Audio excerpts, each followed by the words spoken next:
सबसे पहले तो भारतीय जनता पार्टी के लोगों को जीत मिली है, उन्हें बधाई। और आशा करता हूं कि जो जनादेश दिल्ली की जनता ने उन्हें दिया है उसकी वो प्रतिपूर्ति करेंगे और वे सब आम आदमी पार्टी के लाखों करोड़ों कार्यकर्ता जो अन्ना आंदोलन से आए, जिनके बहुत ही निश्चल, निष्पाप और बड़े भारत की राजनीति को बदलने के सपने की हत्या एक निर्लज्ज, नीच, मित्रहंता, आत्ममुग्ध और चरित्रहीन व्यक्ति ने की, उसके प्रति तो क्या संवेदना। दिल्ली को उससे मुक्ति मिली और मैं ये जानता हूं कि अब जो आम आदमी पार्टी में लोग बच गए थे सत्ता के लोभ में, लालच में, पदों के लिए, उस पैसे के चक्कर में, वे सब भी अब वापस जाएंगे, लौटेंगे, कुछ अपने व्यवसायों में लौटेंगे, कुछ पार्टियों में चले जाएंगे और पतन यहां से प्रारंभ हुआ है उन लोगों का।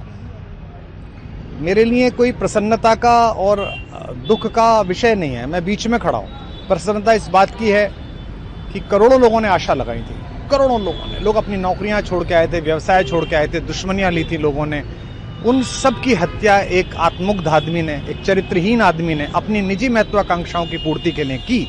उसको दंड मिला, ईश्वरीय विधान से दंड मिला। प्रसन्नता इस बात की भी है कि न्याय हुआ।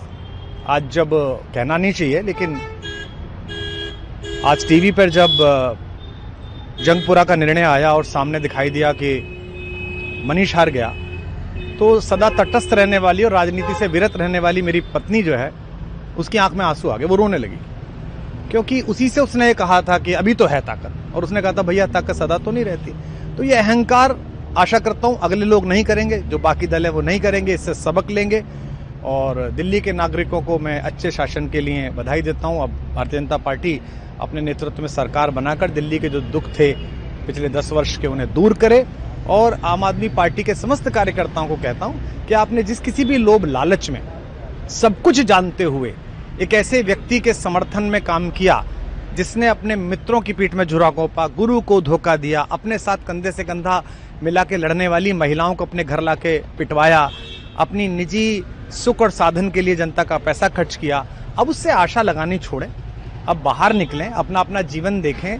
मुझे राघवेंद्र सरकार राम की कृपा मिली, जिनका ये घर है, जिनकी कृपा से मैं यहाँ खड़ा हूँ। मुझ पर कृष्ण कृपा हुई कि मैं इस निर्लज्ज सर्कस से बाहर आ सका। मैं उन सब से भी अच्छे भविष्य की कामना करता हूँ कि वो कोई गंदगी ना फैलाएं कहीं भी, वो लौट जाएं अपने शिविरों में। जिस तरह माधव को, कृष्ण को दूत देखकर भी भरी सभा में अट्टहास करने वाला दुर्योधन जो ये कहता था सुचिग्रम नैव दास्यामि बिना युद्धे न केशवः, बिना युद्ध के 5 गांव भी नहीं दूंगा, आज वो अपनी सीटों के लिए तरस रहा है। और मुझे पता है कि इस दुर्योधन का अंत भी टूटी हुई जंघा के साथ बड़ा ही दारुण होगा और भारतीय राजनीति एक कलंकित अध्याय के रूप में इस बौने दुर्योधन को और इसके दरबार के तमाम शकुनियों को याद करेगी। मैं उनकी मुक्ति की कामना करता हूं कि ईश्वर उन्हें इस दुख से बाहर निकाले और समस्त लोगों को बधाई देता हूं कि चलिए अंततः न्याय हुआ। सर, बात करें दिल्ली के चुनाव या यूपी के उपचुनाव मिर्जापुर को लेकर, चुनाव आयोग पर तमाम तरह के आरोप लगाए जा रहे हैं। अखिलेश यादव ने कल कहा कि वहाँ उपचुनाव में मिलकर, ये राजनीतिक विषय है, इस पर मैं राजनीतिक कार्यकर्ता नहीं हूँ तो इस पर मेरी टिप्पणी शोभनीय नहीं है, वो आपस में सब जाने। लेकिन दिल्ली के चुनावों को लेकर एक मिश्रित प्रतिक्रिया है। दुख है कि अन्ना आंदोलन से एक ऊर्जा जो पैदा हुई थी, जिससे देश में एक सकारात्मक बदलाव हो सकता था, एक वैकल्पिक राजनीति हो सकती थी, उसकी हत्या एक अहंकारी आदमी ने, एक आत्ममुग्ध और असुरक्षित आदमी ने कर दी। मैं आशा करता हूं कभी ना कभी भारत में ऐसा सूर्योदय किसी न किसी दल में अवश्य होगा जो भारत को जहां पहुंचना है वहां पहुंचाने का मार्ग